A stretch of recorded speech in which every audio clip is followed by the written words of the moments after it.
Hello, Tourist Information Centre. Mike speaking. How can I help you? Oh, hi. I wanted to find out about cookery classes. I believe there are some one-day classes for tourists. Well, they're open to everyone, but tourists are always welcome. OK, let me give you some details of what's available. There are several classes. One very popular one is at the food studio. OK. They focus on seasonal products, and as well as teaching you how to cook them, they also show you how to choose them. Right, that sounds good. How big are the classes?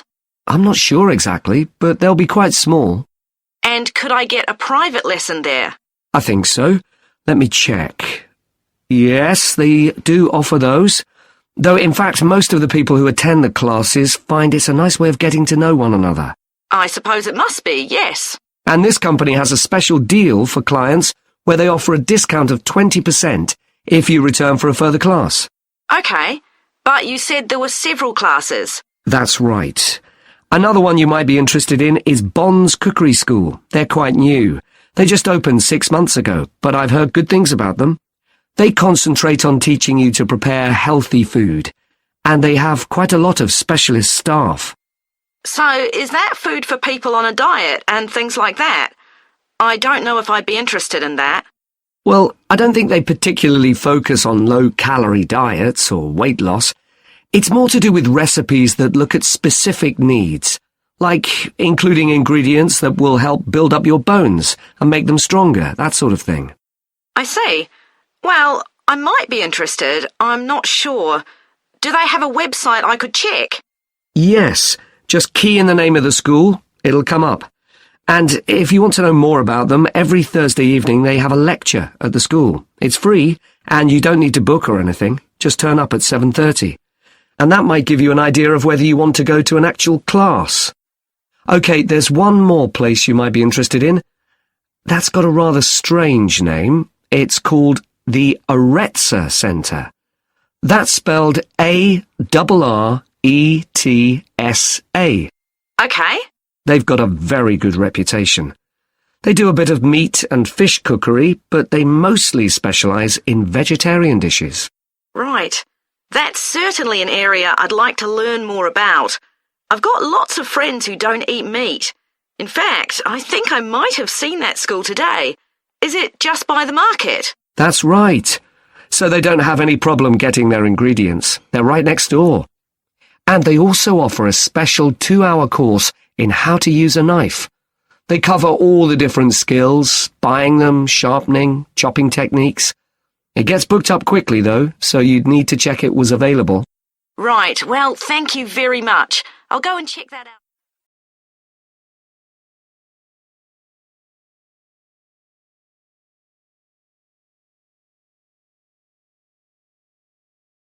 Good evening, everyone. My name's Phil Sutton, and I'm Chairman of the Highways Committee. We've called this meeting to inform members of the public about the new regulations for traffic and parking we're proposing for Granford. I'll start by summarising these changes before we open the meeting to questions. So, why do we need to make these changes to traffic systems in Granford? Well, we're very aware that traffic is becoming an increasing problem. It's been especially noticeable with the increase in heavy traffic while they've been building the new hospital. But it's the overall rise in the volume of traffic of all kinds that's concerning us. To date, there's not been any increase in traffic accidents, but that's not something we want to see happen, obviously. We recently carried out a survey of local residents, and their responses were interesting. People were very concerned about the lack of visibility on some roads due to cars parked along the sides of the roads. We'd expected complaints about the congestion near the school when parents are dropping off their children or picking them up.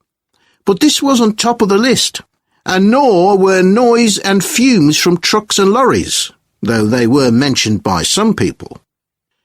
We think these new traffic regulations would make a lot of difference, but we still have a long way to go. We've managed to keep our proposals within budget, so they can be covered by the council, But, of course, it's no good introducing new regulations if we don't have a way of making sure that everyone obeys them. And that's an area we're still working on with the help of representatives from the police force. OK, so this slide shows a map of the central area of Cranford with the High Street in the middle and School Road on the right. Now, we already have a set of traffic lights in the High Street at the junction with Station Road, but we're planning to have another set at the other end at the School Road junction to regulate the flow of traffic along the High Street. We've decided we definitely need a pedestrian crossing. We considered putting this on School Road just outside the school, but in the end we decided that could lead to a lot of traffic congestion. So we decided to locate it on the High Street, crossing the road in front of the supermarket. That's a very busy area, so it should help things there. We're proposing some changes to parking.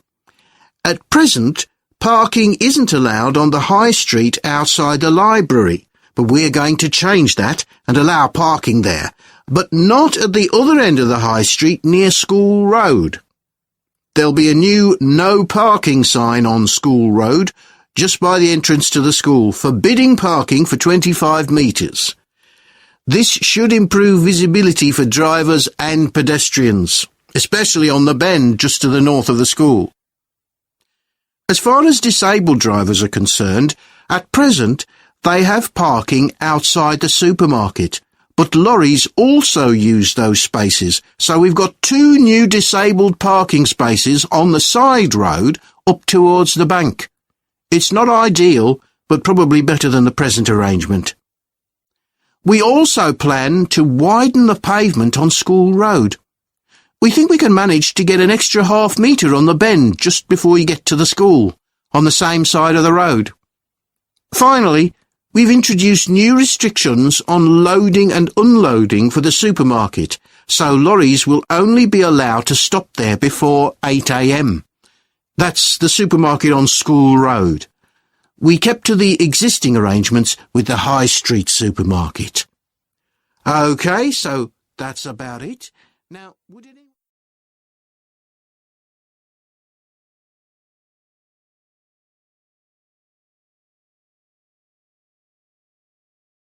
We've got to choose a topic for our experiment, haven't we, Jack? Were you thinking of something to do with seeds? That's right. I thought we could look at seed germination, how a seed begins to grow. OK. Any particular reason? I know you're hoping to work in plant science eventually. Yeah, but practically everything we do is going to feed into that. No, there's an optional module on seed structure and function in the 3rd year that I might do. So I thought it might be useful for that. If I choose that option, I don't have to do a dissertation module. Good idea. Well, I thought for this experiment we could look at the relationship between seed size and the way the seeds are planted. So we could plant different sized seeds in different ways and see which grow best. OK. We'd need to allow time for the seeds to come up. That should be fine if we start now. A lot of the other possible experiments need quite a bit longer. So that'd make it a good one to choose. And I don't suppose it'd need much equipment. We're not doing chemical analysis or anything. Though that's not really an issue. We've got plenty of equipment in the laboratory. Yeah, we need to have a word with the tutor if we're going to go ahead with it, though. I'm sure our aim's okay. It's not very ambitious, but the assignment's only 10% of our final mark, isn't it? But we need to be sure we're the only ones doing it. Yeah, it's only 5% actually, but it'd be a bit boring if everyone was doing it. Did you read that book on seed germination on our reading list? The one by Graves? I looked through it for my last experiment, though it wasn't all that relevant there. It would be for this experiment, though. I found it quite hard to follow, Lots about the theory, which I hadn't expected. Yes, I'd been hoping for something more practical. It does include references to the recent findings on genetically modified seeds, though. Yes, that was interesting. I read an article about seed germination by Lee Hall. About seeds that lie in the ground for ages and only germinate after a fire. That's the one. I knew a bit about it already, but not about this research. His analysis of figures comparing the times of the fires and the proportion of seeds that germinated was done in a lot of detail. Very impressive. Was that the article with the illustrations of early stages of plant development? They were very clear. I think those diagrams were in another article. Anyway, shall we have a look at the procedure for our experiment? We'll need to get going with it quite soon. Right. So the first thing we have to do is find our seeds. I think vegetable seeds would be best, and obviously they mustn't all be the same size. So how many sorts do we need? About 4 different ones? I think that would be enough. There'll be quite a large number of seeds for each one. Then for each seed we need to find out how much it weighs and also measure its dimensions. And we need to keep a careful record of all that. That'll be quite time-consuming. And we also need to decide how deep we're going to plant the seeds, right on the surface a few millimeters down or several centimeters. OK, so then we get planting. Do you think we can plant several seeds together in the same plant pot? No, I think we need a different one for each seed. Right. And we'll need to label them. We can use different coloured labels. Then we wait for the seeds to germinate. I reckon that'll be about 3 weeks, depending on what the weather's like. Then we see if our plants have come up and write down how tall they've grown. Then all we have to do is look at our numbers and see if there's any relation between them. That's right. So then we get...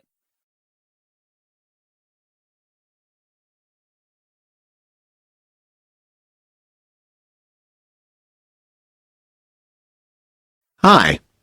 Today we're going to be looking at animals in urban environments, and I'm going to be telling you about some research on how they're affected by these environments. Now, in evolutionary terms, urban environments represent huge upheavals, the sorts of massive changes that usually happen over millions of years. And we used to think that only a few species could adapt to this new environment. One species which is well known as being highly adaptable is the crow, and there have been various studies about how they manage to learn new skills. Another successful species is the pigeon, because they're able to perch on ledges on the walls of city buildings, just like they once perched on cliffs by the sea. But, in fact, we're now finding that these early immigrants were just the start of a more general movement of animals into cities, and of adaptation by these animals to city life. And one thing that researchers are finding especially interesting is the speed with which they're doing this. We're not talking about gradual evolution here. These animals are changing fast. Let me tell you about some of the studies that have been carried out in this area. So, in the University of Minnesota, a biologist called Emily Snellrud and her colleagues looked at specimens of urbanized small mammals such as mice and gophers that had been collected in Minnesota and that are now kept in museums there. And she looked at specimens that had been collected over the last 100 years, which is a very short time in evolutionary terms. And she found that during that time, these small mammals had experienced a jump in brain size when compared to rural mammals. Now, we can't be sure this means they're more intelligent, but since the sizes of other parts of the body didn't change, it does suggest that something cognitive was going on.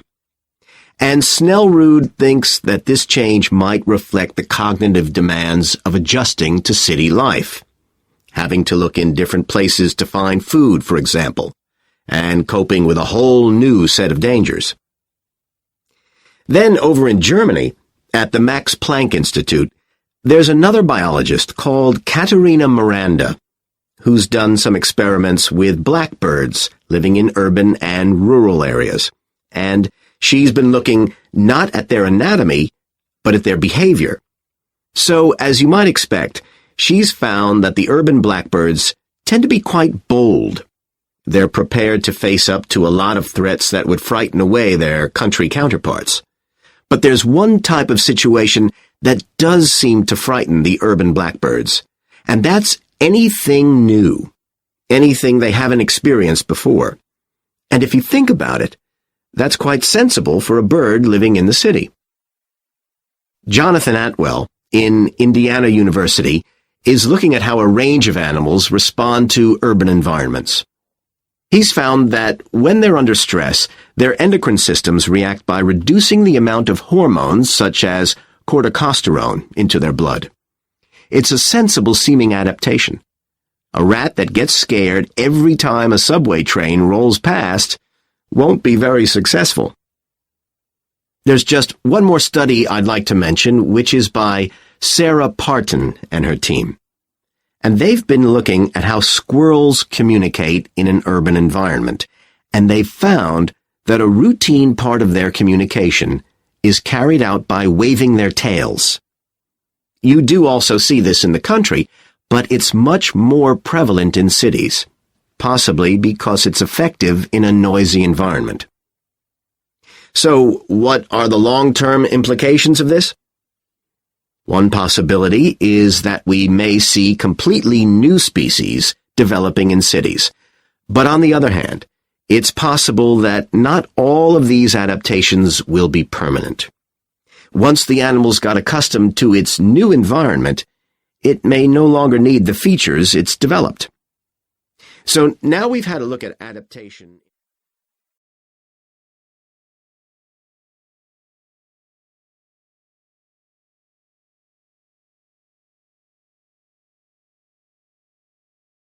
Hello, South City Cycling Club. Oh, hi. I want to find out about joining the club. Right, I can help you there. I'm the club secretary and my name's Jim Hunter. Oh, hi, Jim.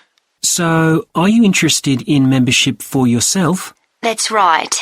Okay, well, there are basically two types of adult membership. If you're pretty serious about cycling, there's the full membership. That costs $260, and that covers you not just for ordinary cycling, but also for races both here in the city and also in other parts of Australia. Right. Well, I'm not really up to that standard. I was more interested in just joining a group to do some cycling in my free time. Sure, that's why most people join. So in that case, you'd be better with the recreational membership. That's $108 if you're over 19 and $95 if you're under. I'm 25. Okay. It's paid quarterly, and you can upgrade it later to the full membership if you want to, of course. Now, both types of membership include the club fee of $20. They also provide insurance in case you have an accident, though we hope you won't need that, of course. No. Okay. Well, I'll go with the recreational membership, I think. And that allows me to join in the club activities and so on? That's right. And once you're a member of the club, you're also permitted to wear our kit when you're out cycling. It's green and white. Yes, I've seen cyclists wearing it. So can I buy that at the club? No, it's made to order by a company in Brisbane. You can find them online. They're called Jerry's. That's Jerriz.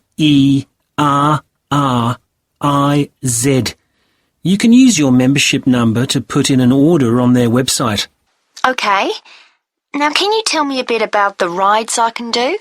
Sure. So we have training rides pretty well every morning, and they're a really good way of improving your cycling skills as well as your general level of fitness. But they're different levels. Level A is pretty fast. You're looking at about 30 or 35 kilometres an hour. If you can do about 25 kilometres an hour, you'd probably be level B. And then level C are the novices who stay at about 15 kilometres per hour. Right. Well, I reckon I'd be level B. So when are the sessions for that level? There are a couple each week. They're both early morning sessions. There's one on Tuesdays, and for that one you meet at 5:30 a.m, and the meeting point's the stadium. Do you know where that is? Yes, it's quite near my home, in fact. Okay, and how about the other one? That's on Thursdays. It starts at the same time, but they meet at the main gate to the park. Is that the one just past the shopping mall? That's it. So how long are the rides? They're about an hour and a half, so if you have a job, it's easy to fit in before you go to work. And the members often go somewhere for coffee afterwards, so it's quite a social event. Okay, that sounds good. I've only just moved to the city, so I don't actually know many people yet. Well, it's a great way to meet people. And does each ride have a leader? Sometimes, but not always. But you don't really need one. The group members on the ride support one another anyway. How would we know where to go? If you check the club website, you'll see that the route for each ride is clearly marked. So you can just print that out and take it along with you. It's similar from one week to another, but it's not always exactly the same. And what do I need to bring? Well, bring a bottle of water and your phone.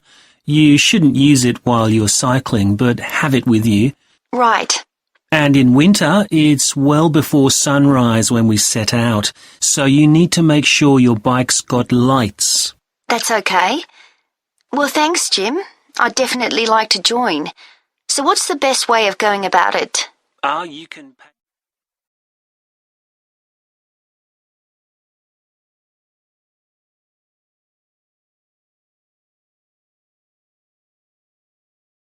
Thanks for coming, everyone. Okay, so this meeting is for new staff and staff who haven't been involved with our volunteering projects yet.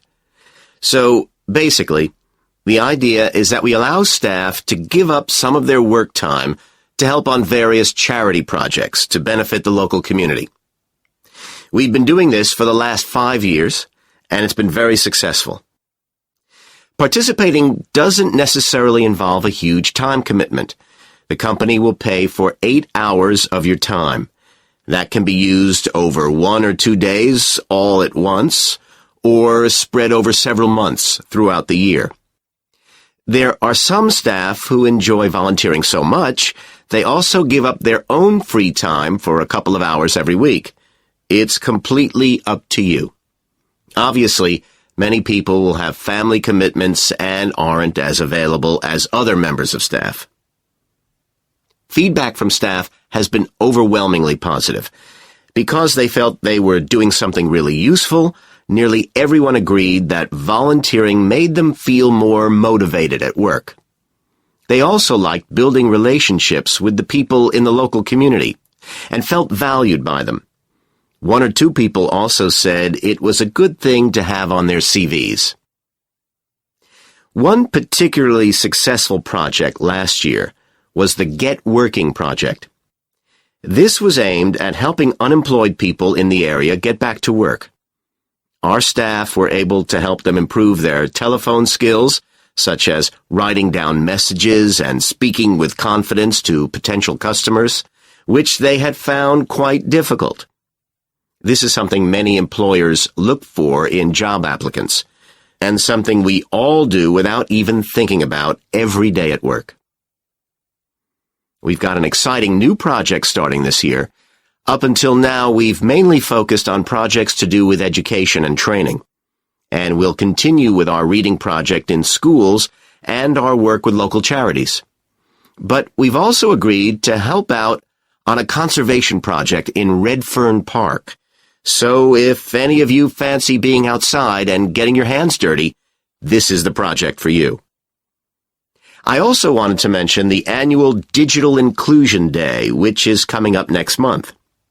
The aim of this is to help older people keep up with technology. And this year, instead of hosting the event in our own training facility, we're using the ICT suite at Hill College, as it can hold far more people. We've invited over 60 people from the Silver Age Community Center to take part, so we'll need a lot of volunteers to help with this event. If you're interested in taking part, please go to the volunteering section of our website and complete the relevant form. We won't be providing any training for this, but you'll be paired with an experienced volunteer if you've never done it before. By the way, don't forget to tell your manager about any volunteering activities you decide to do. The participants on the Digital Inclusion Day really benefited. The majority were in their 70s, though some were younger, and a few were even in their 90s. Quite a few owned both a computer and a mobile phone, but these tended to be outdated models. They generally knew how to do simple things like send texts, but weren't aware of recent developments in mobile phone technology. A few were keen to learn, but most were quite dismissive at first. They couldn't see the point of updating their skills. But that soon changed. The feedback was very positive. The really encouraging thing was that participants all said they felt much more confident about using social media to keep in touch with their grandchildren, who prefer this form of communication to phoning or sending emails. A lot of them also said playing online games would help them make new friends and keep their brains active. They weren't that impressed with being able to order their groceries online, as they liked going out to the shops, but some said it would come in handy if they were ill or the weather was really bad. One thing they asked about was using tablets for things like reading newspapers. Some people had been given tablets as presents, but had never used them. So that's something we'll make sure we include this time.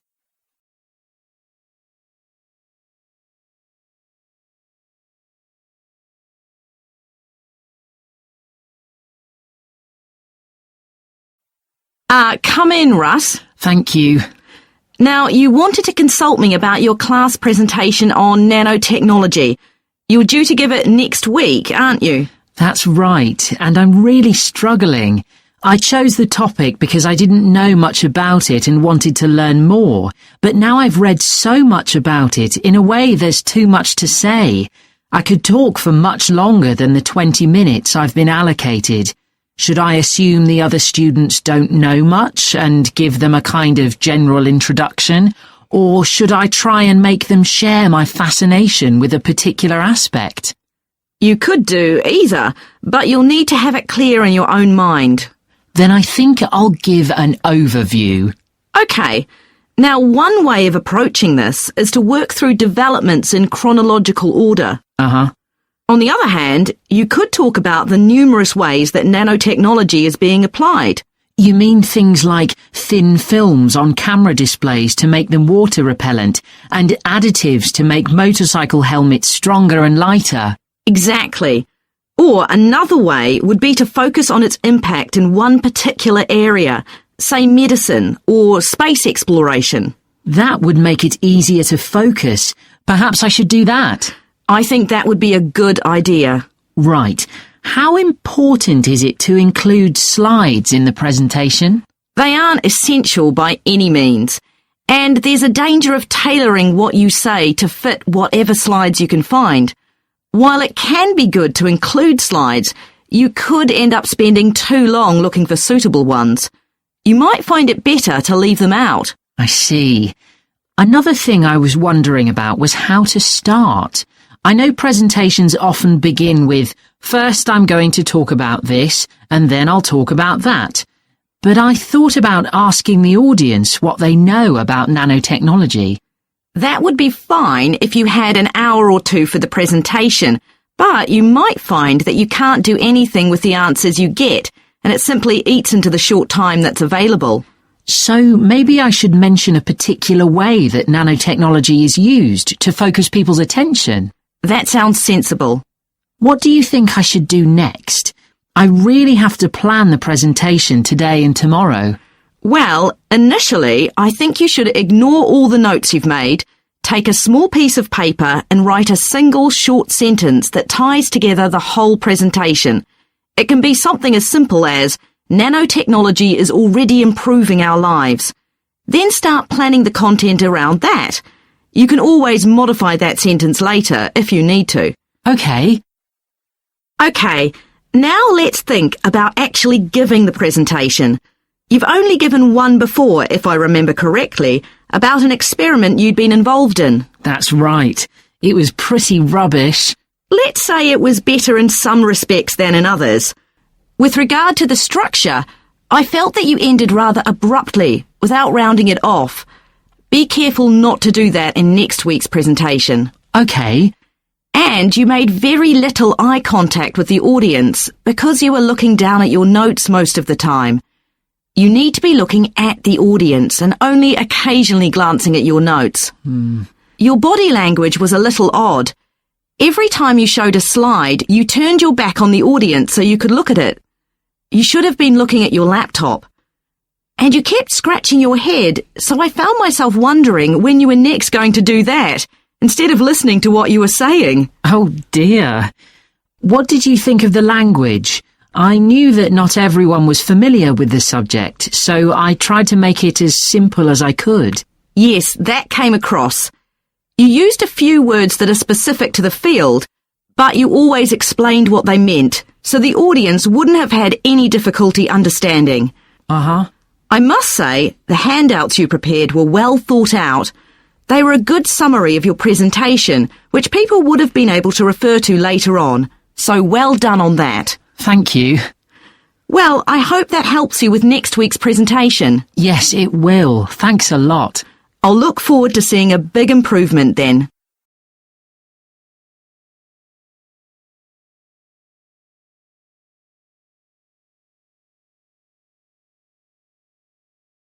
Today, we'll be continuing the series of lectures on memory by focusing on what is called episodic memory and what can happen if this is not working properly.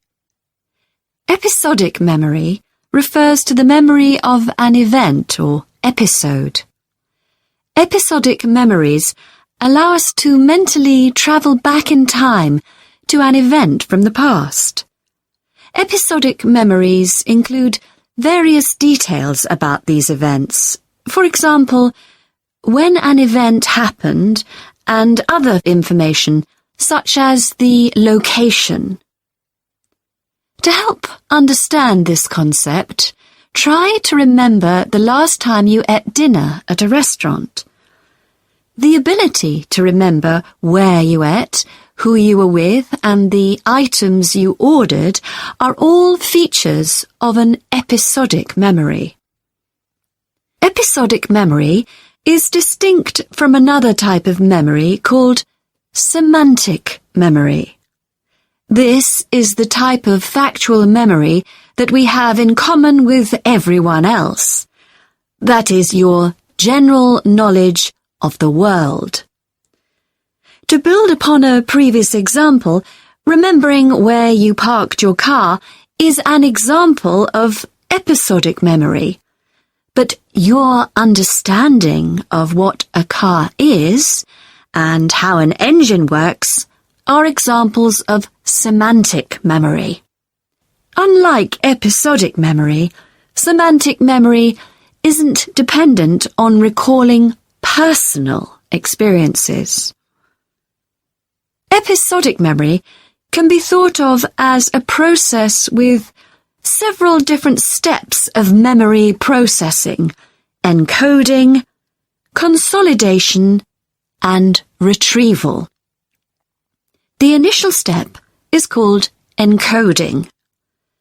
This involves the process of receiving and registering information which is necessary for creating memories of information or events that you experience.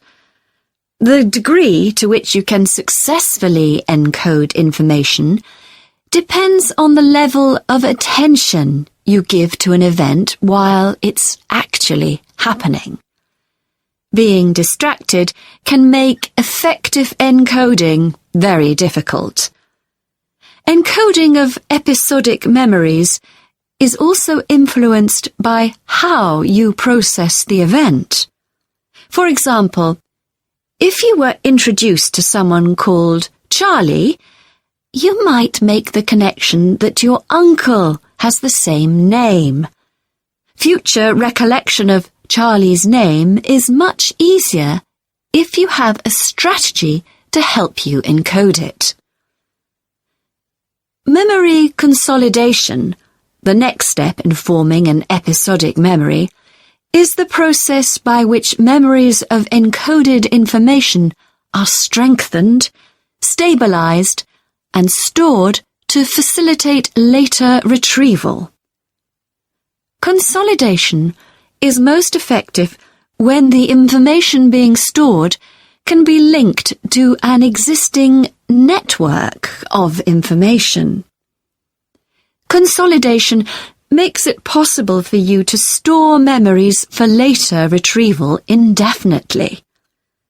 Forming strong memories depends on the frequency with which you try to retrieve them. Memories can fade or become harder to retrieve if they aren't used very often. The last step in forming episodic memories is called retrieval, which is the conscious recollection of encoded information. Retrieving information from episodic memory depends upon semantic, olfactory, auditory, and visual factors. These help episodic memory retrieval by acting as a prompt. For example, when recalling where you parked your car, you may use the colour of a sign close to where you parked. You actually have to mentally travel back to the moment you parked. There are a wide range of neurological diseases and conditions that can affect episodic memory. These range from Alzheimer's to schizophrenia to autism. An impairment of episodic memory can have a profound effect on individuals' lives. For example, the symptoms of schizophrenia can be reasonably well controlled by medication. However, patients' episodic memory may still be impaired, and so they are often unable to return to university or work. Recent studies have shown that computer-assisted games designed to keep the brain active can help improve their episodic memory. Episodic memories can help people connect with others, for instance by sharing intimate details about their past, something individuals with autism often have problems with. This may be caused by an absence of a sense of self. This is essential for the storage of episodic memory and has been found to be impaired in children with autism. Research has shown that treatments that improve memory may also have a positive impact on children's social development. One study looked at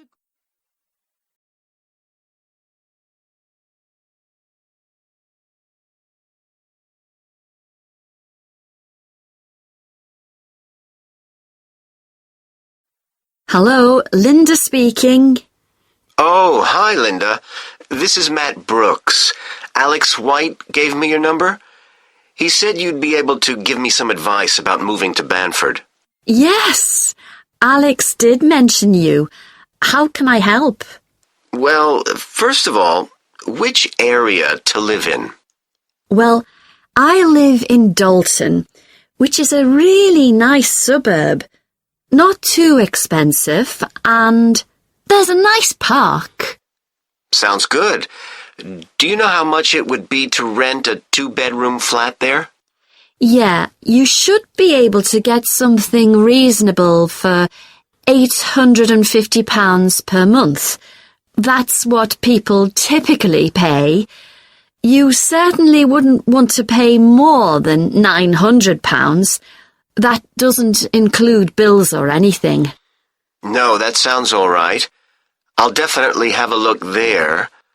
Are the transport links easy from where you live? Well, I'm very lucky. I work in the city centre, so I don't have to use public transport. I go by bike. Oh, I wish I could do that.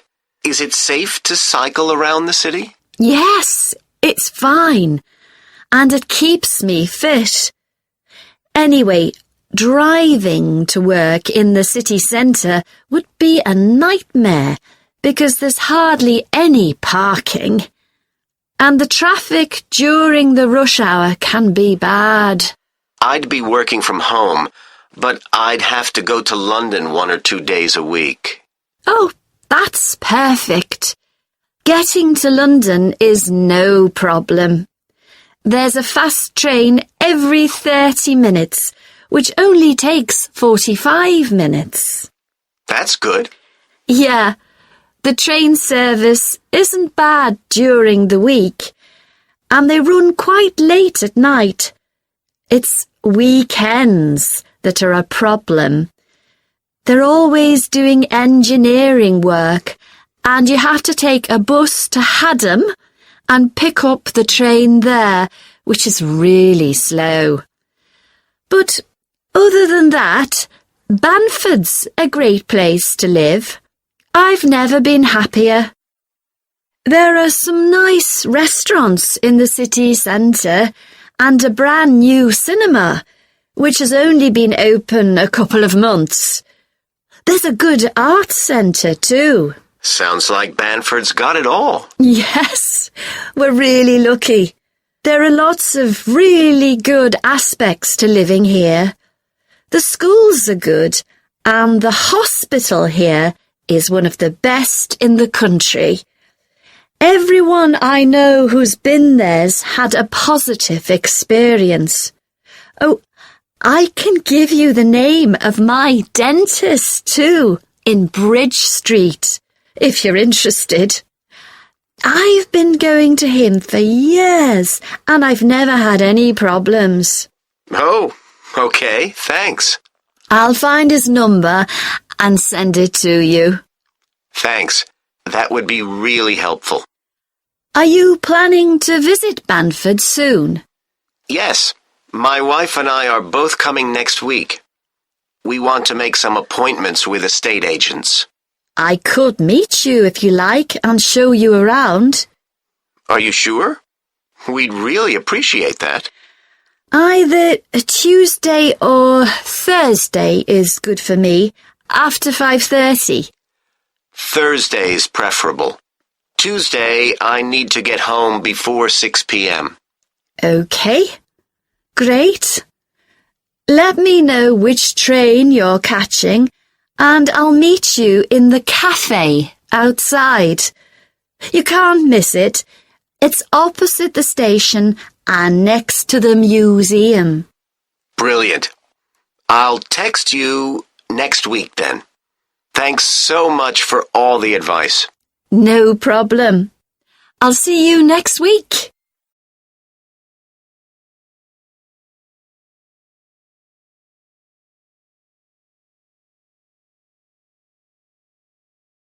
So, if you're one of those people who hasn't found the perfect physical activity yet, here are some things to think about which might help you make the right decision for you. The first question to ask yourself is whether you would enjoy training in a gym. Many people are put off by the idea of having to fit a visit to the gym into their busy day. You often have to go very early or late, as some gyms can get very crowded. But with regular training, you'll see a big difference in a relatively short space of time. Running has become incredibly popular in recent years. That's probably got a lot to do with the fact that it's a very accessible form of exercise. Anyone can run, even if you can only run a few meters to begin with. But make sure you get the right shoes. It's worth investing in a high-quality pair, and they don't come cheap. Another great thing about running is that you can do it at any time of day or night. The only thing that may stop you is snow and ice. Swimming is another really good way to build fitness. What attracts many people is that you can swim in an indoor pool at any time of year. On the other hand, it can be quite boring or solitary. It's hard to chat to people while you're swimming lengths. Cycling has become almost as popular as running in recent years. That's probably because, as well as improving their fitness, many people say being out in the fresh air in a park or in the countryside can be fun, provided the conditions are right, of course. Only fanatics go out in the wind and rain. Yoga is a good choice for those of you looking for exercise which focuses on developing both a healthy mind and body. It's a good way of building strength, and with the right instructor, there's less chance of hurting yourself than with other more active sports. But don't expect to find it easy. It can be surprisingly challenging, especially for people who aren't very flexible. Getting a personal trainer is a good way to start your fitness program. Obviously, there can be significant costs involved, but if you've got someone there to encourage you and help you achieve your goals, you're less likely to give up. Make sure you get someone with a recognized qualification, though, or you could do yourself permanent damage. Whatever you do, don't join a gym unless you're sure you'll make good use of it. So many people waste lots of money by signing up for membership and then hardly ever go. What happens to their good intentions? I don't think people suddenly stop caring about improving their fitness or decide they have more important things to do. I think people lose interest when they don't think they're making enough progress. That's when they give up hope and stop believing they'll ever achieve their goals. Also, what people sometimes don't realize when they start is that it takes a lot of determination and hard work to keep training week after week, and lots of people don't have that kind of commitment. One thing you can do to help yourself is to set manageable goals. Be realistic and don't push yourself too far. Some people advise writing goals down, but I think it's better to have a flexible approach. Give yourself a really nice treat every time you reach one of your goals. And don't get too upset if you experience setbacks. It's a journey. There are bound to be difficulties along the way.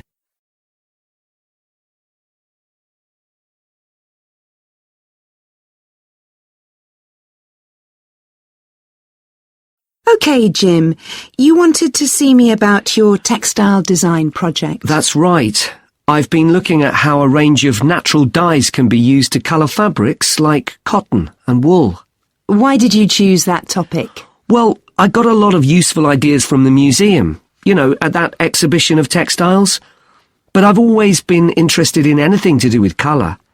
Years ago, I went to a carpet shop with my parents when we were on holiday in Turkey, and I remember all the amazing colours. They might not all have been natural dyes. Maybe not, but for the project, I decided to follow it up. And I found a great book about a botanic garden in California that specialises in plants used for dyes. OK, so in your project, you had to include a practical investigation. Yeah. At first I couldn't decide on my variables. I was going to just look at one type of fibre, for example, like cotton. And see how different types of dyes affected it? Yes. Then I decided to include others as well. So I looked at cotton and wool and nylon. With just one type of dye? Various types, including some that weren't natural, for comparison. OK. So I did the experiments last week. I used some ready-made natural dyes. I found a website which supplied them. They came in just a few days, but I also made some of my own. That must have taken quite a bit of time. Yes. I thought it'd just be a matter of a teaspoon or so of dye, and actually that wasn't the case at all. Like, I was using one vegetable, a beetroot, for a red dye, and I had to chop up a whole pile of it. So it all took longer than I'd expected. One possibility is to use food colourings. I did use one. That was a yellow dye, an artificial one. Tartrazine? Yeah, I used it on cotton first. It came out a great colour. But when I rinsed the material, the colour just washed away. I'd been going to try it out on nylon, but I abandoned that idea. Were you worried about health issues? I thought if it's illegal food colouring, it must be safe. Well, it can occasionally cause allergic reactions, I believe. So what natural dyes did you look at? Well, one was turmeric. The colour's great. It's a really strong yellow. It's generally used in dishes like curry. It's meant to be quite good for your health when eaten, but you might find it's not permanent when it's used as a dye. A few washes and it's gone. Right. I used beetroot as a dye for wool. When I chop up beetroot to eat, I always end up with bright red hands. But the wool ended up just a sort of watery cream shade. Disappointing. There's a natural dye called Tyrian purple. Have you heard of that? Yes. It comes from a shellfish, and it was worn in ancient times, but only by important people, as it was so rare. I didn't use it. It fell out of use centuries ago, though one researcher managed to get hold of some recently. But that shade of purple can be produced by chemical dyes nowadays. Did you use any black dyes? Logwood. That was quite complicated. I had to prepare the fabric so the dye would take. I hope you were careful to wear gloves. Yes, I know the danger with that dye. Good, it can be extremely dangerous if it's ingested. Now, presumably you had a look at an insect-based dye, like cochineal, for example. Yes, I didn't actually make that. I didn't have time to start crushing up insects to get the red colour, and anyway, they're not available here. But I managed to get the dye quite easily from a website. But it cost a fortune. I can see why it's generally just used in cooking and in small quantities. Yes, it's very effective, but that's precisely why it's not used as a dye. I also read about using metal oxide. Apparently you can allow iron to rust while it's in contact with the fabric, and that colours it. Yes, that works well for dyeing cotton. But you have to be careful as the metal can actually affect the fabric, and so you can't expect to get a lot of wear out of fabrics treated in this way. And the colours are quite subtle. Not everyone likes them. Anyway, it looks as if you've done a lot of work.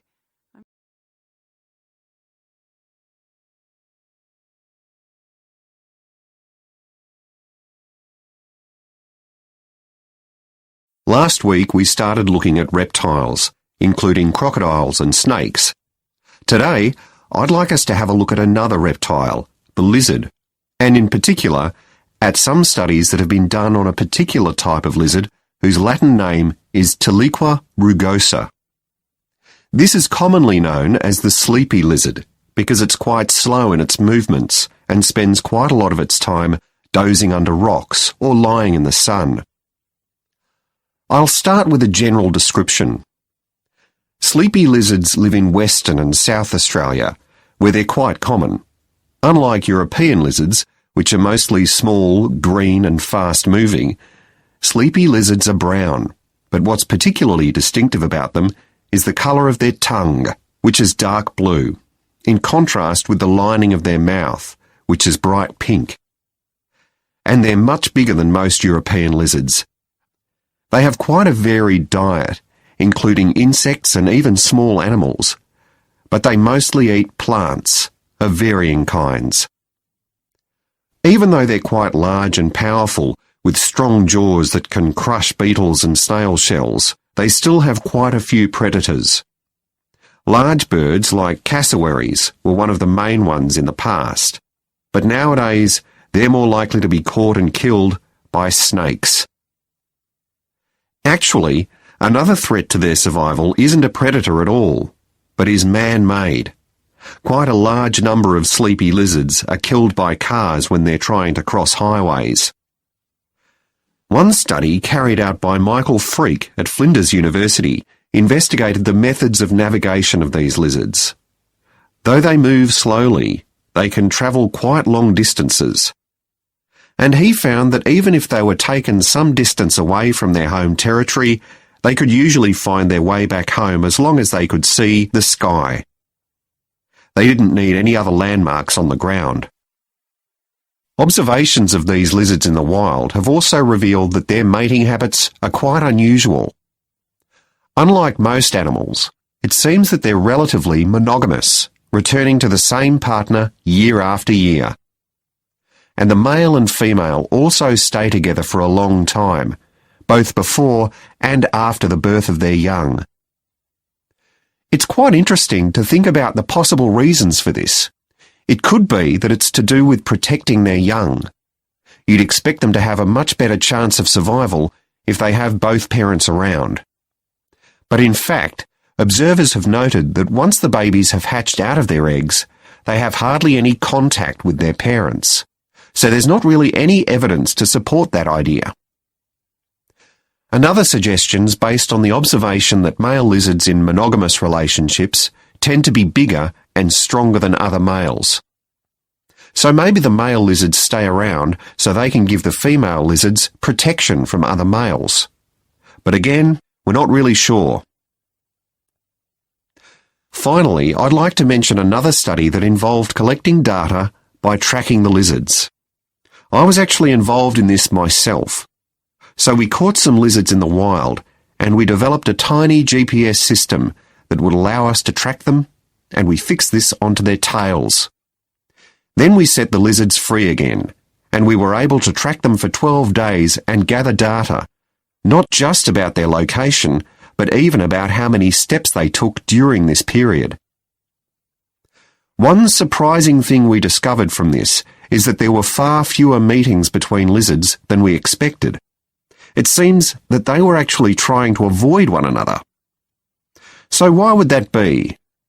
Well, again, we have no clear evidence, but one hypothesis is that male lizards can cause quite serious injuries to one another. So maybe this avoidance is a way of preventing this, of self-preservation, if you like.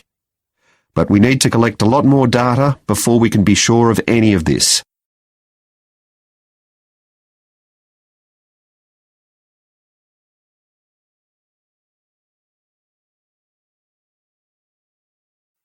Hi, Alex. It's Martha Clines here. James White gave me your number. I hope you don't mind me calling you. Of course not. How are you, Martha? Good, thanks. I'm ringing because I need a bit of advice. Oh yeah, what about? The training you did at JPNW a few years ago, I'm applying for the same thing. Oh right, yes, I did mine in 2014. Best thing I ever did, I'm still working there. Really? What are you doing? Well, now I work in the customer services department, but I did my initial training in finance. I stayed there for the first 2 years and then moved to where I am now. That's the same department I'm applying for. Did you enjoy it? I was pretty nervous to begin with. I didn't do well in my exams at school, and I was really worried because I failed maths. But it didn't actually matter because I did lots of courses on the job. Did you get a diploma at the end of your trainee period? I'm hoping to do the one in business skills. Yes, that sounds good. I took the one on IT skills, but I wish I'd done that one instead. Okay, that's good to know. What about the other trainees? How did you get on with them?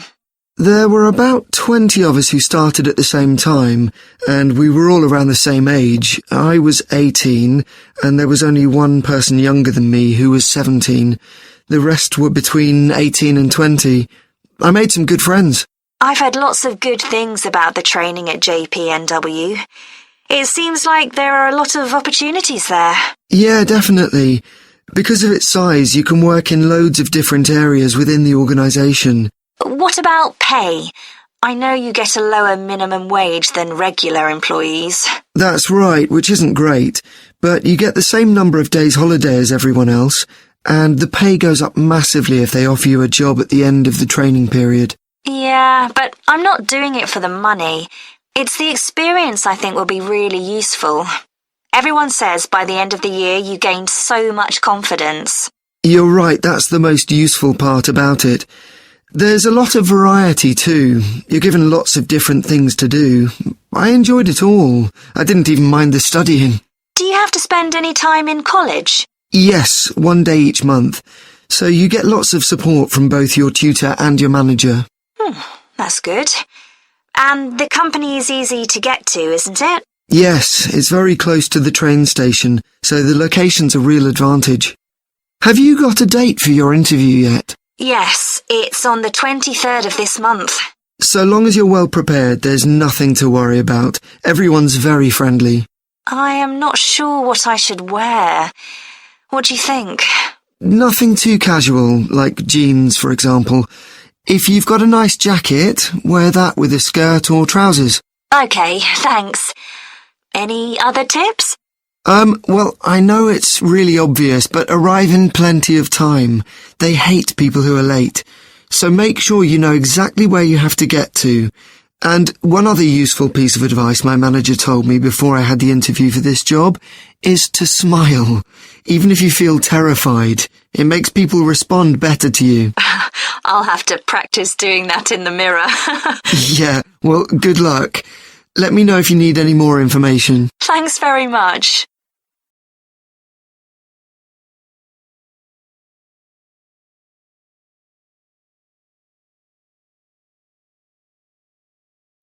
Hi everyone, welcome to the Snow Centre.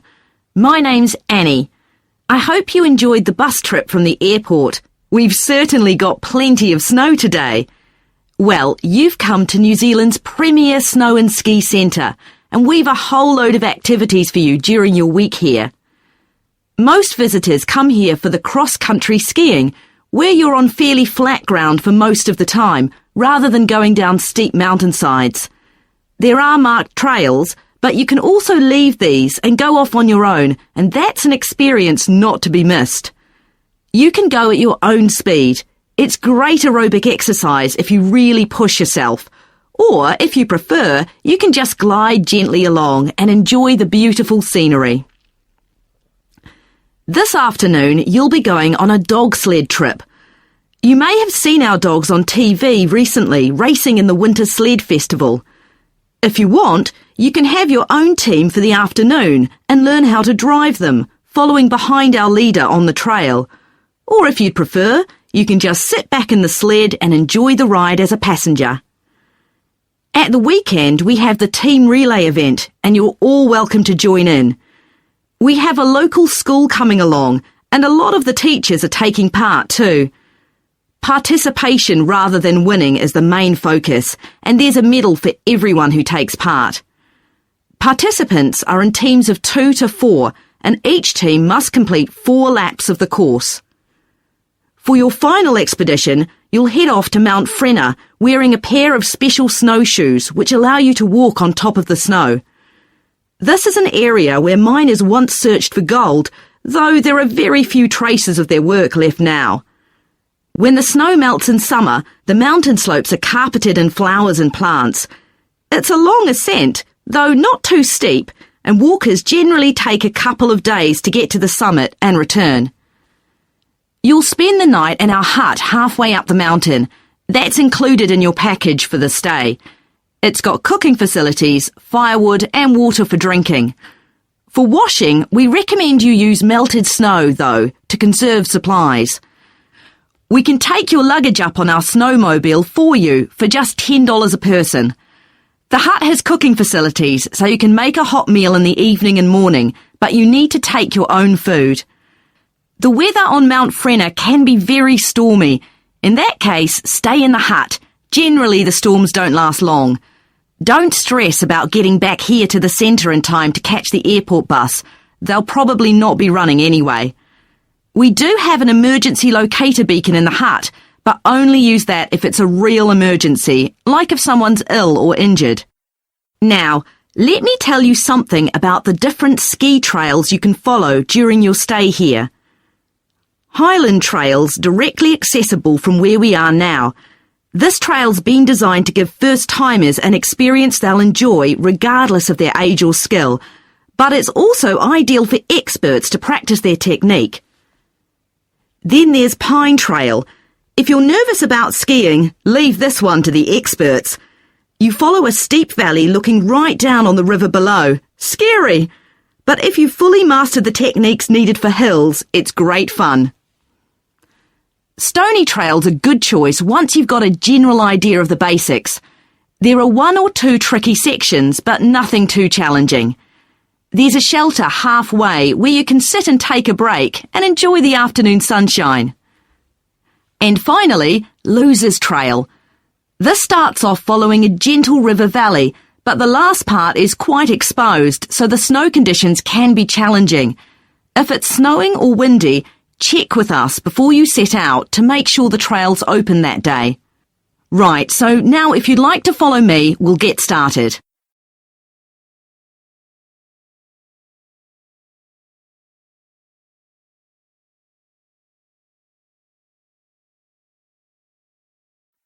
I've still got loads to do for our report on nutritional food labels. Me too. What did you learn from doing the project about your own shopping habits? Well, I've always had to check labels for traces of peanuts in everything I eat because of my allergy. But beyond that, I've never really been concerned enough to check how healthy a product is. This project has actually taught me to read the labels much more carefully. I tended to believe claims on packaging, like low in fat. But I now realise that the healthy yoghurt I've bought for years is full of sugar, and that it's actually quite high in calories. Ready meals are the worst.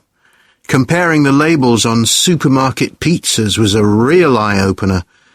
Did you have any idea how many calories they contain? I was amazed. Yes, because unless you read the label really carefully, you wouldn't know that the nutritional values given are for half a pizza. When most people eat the whole pizza. Not exactly transparent, is it? Not at all. But I expect it won't stop you from buying pizza. Probably not, no. I thought comparing the different labelling systems used by food manufacturers was interesting. I think the kind of labelling system used makes a big difference. Which one did you prefer? I like the traditional daily value system best, the one which tells you what proportion of your required daily intake of each ingredient the product contains. I'm not sure it's the easiest for people to use, but at least you get the full story. I like to know all the ingredients in a product, not just how much fat, salt and sugar they contain. But it's good supermarkets have been making an effort to provide reliable information for customers. Yes. There just needs to be more consistency between labelling systems used by different supermarkets, in terms of portion sizes, etc. The labels on the different brands of chicken flavour crisps were quite revealing too, weren't they? Yeah. I don't understand how they can get away with calling them chicken flavour when they only contain artificial additives. I know. I'd at least have expected them to contain a small percentage of real chicken. Absolutely. I think having nutritional food labelling has been a good idea, don't you? I think it will change people's behaviour and stop mothers, in particular, buying the wrong things. But didn't that study kind of prove the opposite? People didn't necessarily stop buying unhealthy products. They only said that might be the case. Those findings weren't that conclusive, and it was quite a small-scale study. I think more research has to be done. Yes, I think you're probably right. What do you think of the traffic light system? I think supermarkets like the idea of having a colour-coded system, red, orange or green, for levels of fat, sugar and salt in a product. But it's not been adopted universally, and not on all products. Why do you suppose that is? Pressure from the food manufacturers. Hardly surprising that some of them are opposed to flagging up how unhealthy their products are. I'd have thought it would have been compulsory. It seems ridiculous it isn't. I know. And what I couldn't get over is the fact that it was brought in without enough consultation. A lot of experts had deep reservations about it. That is a bit weird. I suppose there's an argument for doing the research now when consumers are familiar with this system. Yeah, maybe. The participants in the survey were quite positive about the traffic light system. But I don't think they targeted the right people. They should have focused on people with low literacy levels, because these labels are designed to be accessible to them. Yeah. But it's good to get feedback from all socio-economic groups, and there wasn't much variation in their responses. No. But if they hadn't interviewed participants face-to-face, they could have used a much bigger sample size. I wonder why they chose that method. Dunno. How were they selected? Did they volunteer, or were they approached? I think they volunteered. The thing that wasn't stated was how often they bought packaged food. All we know is how frequently they used the supermarket.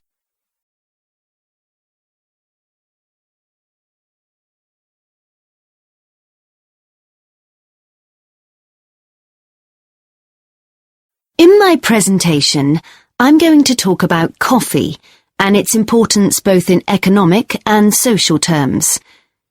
We think it was first drunk in the Arab world, but there's hardly any documentary evidence of it before the 1500s, although of course that doesn't mean that people didn't know about it before then. However, there is evidence that coffee was originally gathered from bushes growing wild in Ethiopia, in the northeast of Africa. In the early 16th century, it was being bought by traders, and gradually its use as a drink spread throughout the Middle East. It's also known that in 1522, in the Turkish city of Constantinople, which was the centre of the Ottoman Empire, the court physician approved its use as a medicine. By the mid-1500s, coffee bushes were being cultivated in the Yemen, and for the next 100 years, this region produced most of the coffee drunk in Africa and the Arab world. What's particularly interesting about coffee is its effect on social life. It was rarely drunk at home, but instead people went to coffee houses to drink it. These people, usually men, would meet to drink coffee and chat about issues of the day. But at the time, this chance to share ideas and opinions was seen as something that was potentially dangerous. And in 1623, the ruler of Constantinople demanded the destruction of all the coffee houses in the city, although after his death, many new ones opened, and coffee consumption continued. In the 17th century, coffee drinking spread to Europe, and here too, coffee shops became places where ordinary people, nearly always men, could meet to exchange ideas. Because of this, some people said that these places performed a similar function to universities. The opportunity they provided for people to meet together outside their own homes and to discuss the topics of the day had an enormous impact on social life, and many social movements and political developments had their origins in coffeehouse discussions. In the late 1600s, the Yemeni monopoly on coffee production broke down, and coffee production started to spread around the world, helped by European colonization. Europeans set up coffee plantations in Indonesia and the Caribbean, and production of coffee in the colonies skyrocketed.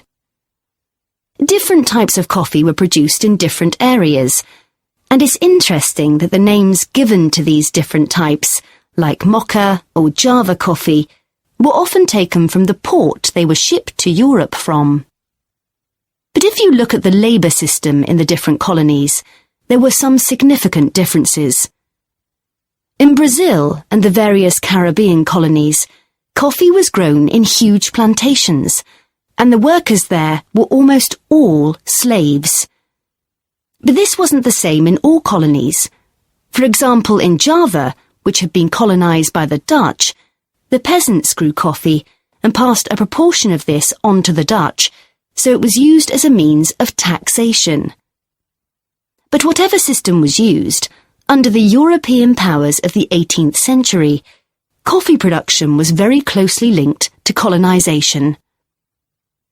Coffee was grown in ever-increasing quantities to satisfy the growing demand from Europe, and it became nearly as important as sugar production, which was grown under very similar conditions. However, coffee prices were not yet low enough for people to drink it regularly at home, so most coffee consumption still took place in public coffee houses, and it still remained something of a luxury item. In Britain, however, a new drink was introduced from China and started to become popular, gradually taking over from coffee, although at first it was so expensive that only the upper classes could afford it. This was tea, and by the late 1700s it was being widely drunk. However, when the USA gained independence from Britain in 1776, they identified this drink with Britain, and coffee remained the preferred drink in the USA, as it still is today. So, by the early 19th century, coffee was already being widely produced and consumed. But during this century, production boomed, and coffee prices started to fall. This was partly because new types of transportation had been developed, which were cheaper and more efficient. So now, working people could afford to buy coffee. It wasn't just a drink for the middle classes. And this was at a time when large parts of Europe were starting to work in industries. And sometimes this meant their work didn't stop when it got dark. They might have to continue throughout the night. So the use of coffee as a stimulant became important.